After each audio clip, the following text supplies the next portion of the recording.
Hi everyone.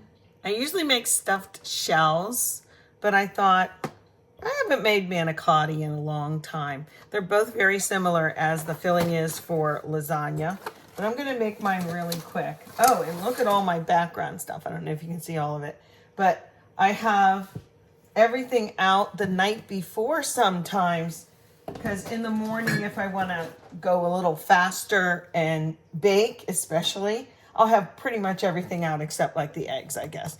What I'm going to make is homemade oatmeal cream pies. Do you remember the little Debbie ones, or, with a little sandwich? And I'm going to make them the right way. I actually even bought the one ingredient I needed. But today, right now, I'm going to make the filling for the manicotti. Okay, it starts with some ricotta cheese. If you make your own, woohoo, ain't you something? But for me, I tend to buy the other brand. Like, I like a name brand of this, but I'll settle for I think it's the Aldi one I have here. Oh, I'm just doing it this way. There we go. So this is a little container. This is 15 ounces. It's just for Thane and me, and then I'll freeze the rest of the manicotti. It does freeze really well. I found that my stuffed shells come right back to life. As long as you, oh, this has got more in it than I thought. As long as you use a lot of sauce and don't let the pasta nakey, like don't let it stick it out with any sauce. I'm gonna put that over here. Oh, I need a clean cloth. There's mine. Okay, just wipe in between. I cook kind of messy, I'll tell you that much. Okay, so in here, we have ricotta cheese and then mozzarella. You can grate your own.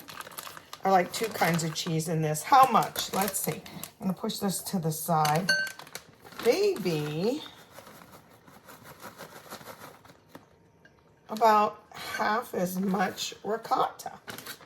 And then I'm gonna use some sort of sharp, salty cheese. I love this brand. I like this brand a lot. And I'm gonna grate it. Now usually I'll have my little hand grater, but I gotta get going here. So I brought out my regular box grater. And to expedite things, I'm gonna use the big side as opposed to the little side. Boy, this is so hot. Was it in the back of the chiller drawer? It's like really hard, it seems. And this will give it its nice tangy flavor. You can use, shaker cheese, if you will, Parmesan, Romano, a combo of both, that kind of thing. Reggiano Romano. Cheese is so dang expensive now, too, like everything else, I guess.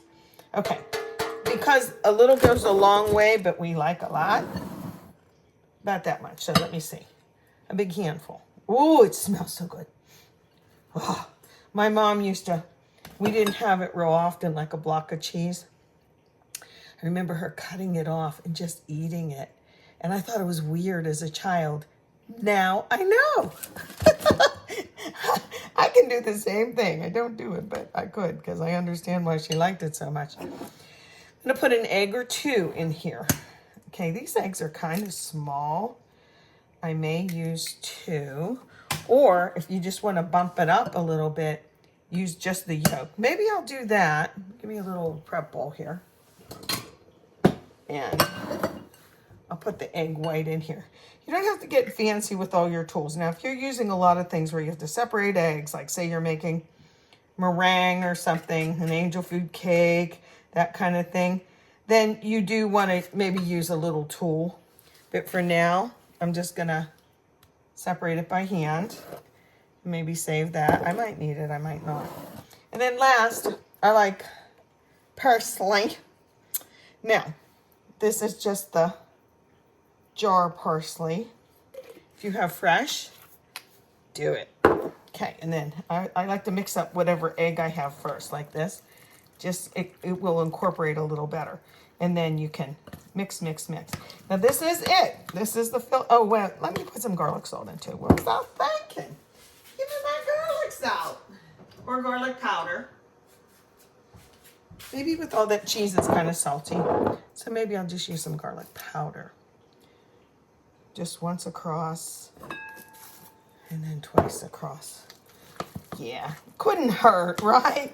I think I do that anyway. I just didn't get it out, I guess. Okay, now you want the texture to not be real runny because you don't want your filling to be coming out of the ends of your manicotti. I'm using my leftover spaghetti sauce that we had downstairs. It's down there a couple days, and it's fine. So I like to taste it. Just even that much I can taste. I think this is honestly the best mix. It's so good. And I can even taste that garlic. Let me show you the manicotti again. If you've never made it, it's pretty easy. I have water on boiling that I put some salt in. Okay, and this says cooks in 8 minutes. Oops, cooks in 8 minutes. I'm going to be very delicate with this, just in the water, like I am with lasagna noodles. I don't want them to break apart. They look like a cannoli, right? They'll be like nice and loose, but you don't want to overcook these in the water. They will continue to cook in the sauce when you bake them, okay? And so you don't want all that running out.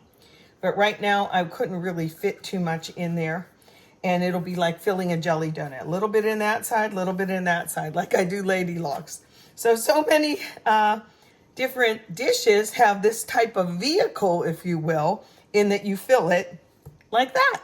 So water's almost to a boil.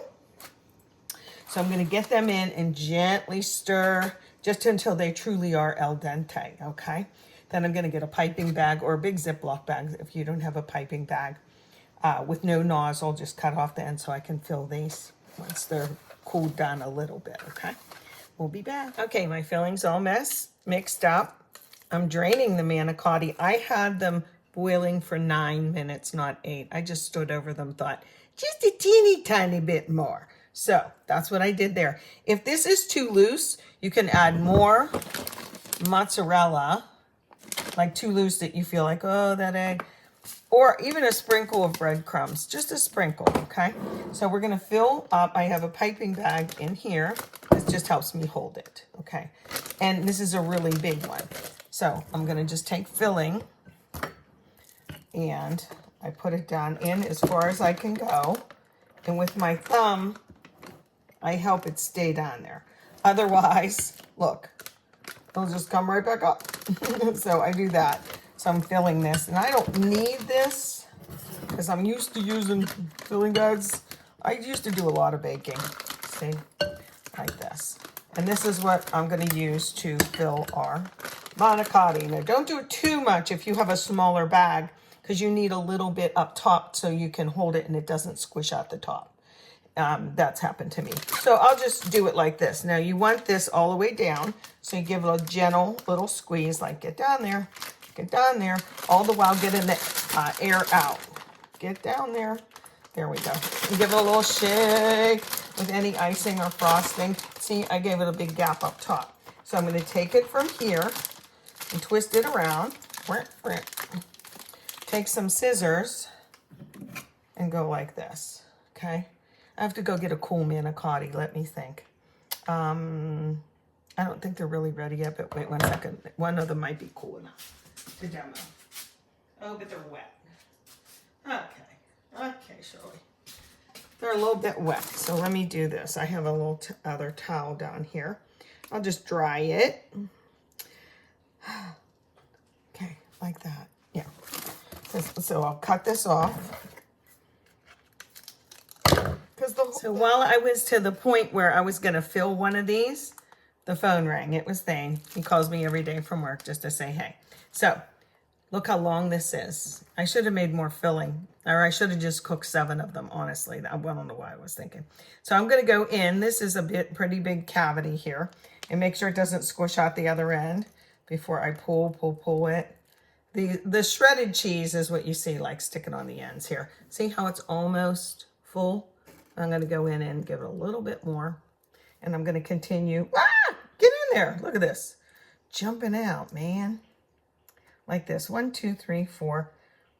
I guess I could do 7. And in the future, remind me only to cook off 7 of these. You know, I put them in cool water. And that 9 minutes, that was just right. Just right. I'll have to fill my pastry bag here again. But it's worth the effort. It really is good. Maybe I'll just make 6.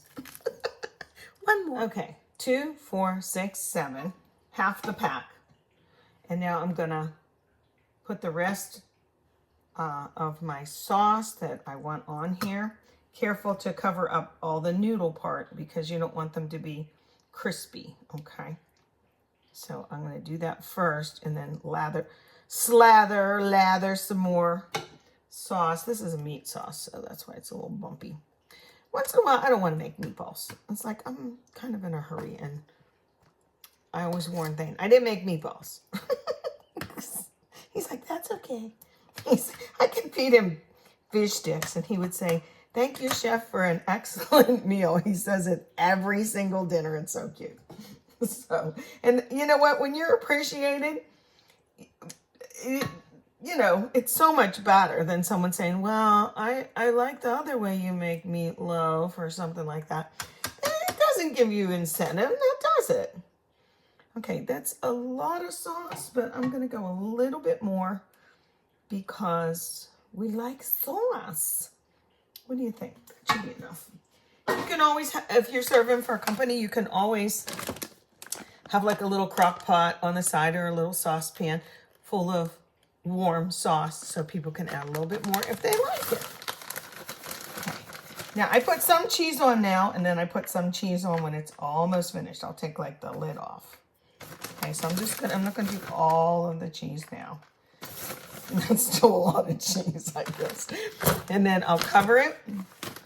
This is one of those aluminum things. If you're a newbie, put like a cookie sheet underneath of it, just because taking it out, you don't want it to be in peril. You're in peril. Okay, 350. I'll bake this at. Be warned, if you take this from the freezer, say I froze it, and then put it in the oven, you might see bubble, bubble, bubble. Oh, it looks really hot. Yeah, it's not. It's just not. You have to make certain that this is hot in the middle, because what if you serve like a lasagna or a manicotti or the stuffed shells, and you get it all out, you make your dishes, you cut open, and it's cool in the middle. So make sure this is bubbly, bubbly. That's another reason to have a lot of sauce in it. So I'm going to get it on a little cookie sheet, 350, covered with foil. Look, guys, I had a couple extra shells left, of course. I'm making Aunt Jo a nice little serving, and we'll take that over. I could actually freeze this until I get over there because, well, we're going over tomorrow again. So I'll put a little, there's a lot of sauce on the bottom. I'll put a little cheese on for her, and then she can just even microwave it. This is a glass dish. How about that? Here it is. It was hot and bubbly. It looks so good. I decided to cut the long pieces in 2 just so I could serve it better. So that's actually 1.5 pieces. It smells wonderful, and I'm sure it'll be okay. And I think they will like it too. Some of you say, why don't you taste stuff? So I'm gonna taste it, okay? Doesn't it look good? And it is good. It is. I shouldn't have taken such a big bite. But it is very good. And easier than stuffing all those little tiny shells. Okay. Come on, Joe.